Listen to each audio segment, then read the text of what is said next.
তোমার আগের কি নাম ছিল? রাজু চন্দ্র সরকার। রাজু, ইসলাম ধর্ম গ্রহণের ব্যাপারে তোমাকে কেউ জোর জবরদস্তি করছে? কেউ করেনি। তুমি কি ইসলাম সম্পর্কে জেনে বুঝে স্বেচ্ছায় কালিমা পড়তে চাও?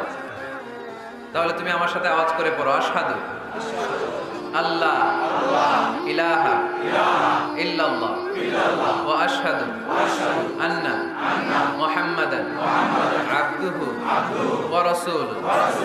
আমি সাক্ষ্য দিচ্ছি যে নিশ্চয়ই আল্লাহ তাআলা ছাড়া কোনো মাবুদ নাই, কোনো ইলাহ নাই, কোনো উপাস্য নাই, এবং আমি আরো সাক্ষ্য দিচ্ছি যে নিশ্চয়ই মুহাম্মাদুর রাসূলুল্লাহ সাল্লাল্লাহু আলাইহি ওয়াসাল্লাম আল্লাহ তাআলা বান্দা ও প্রেরিত রাসূল।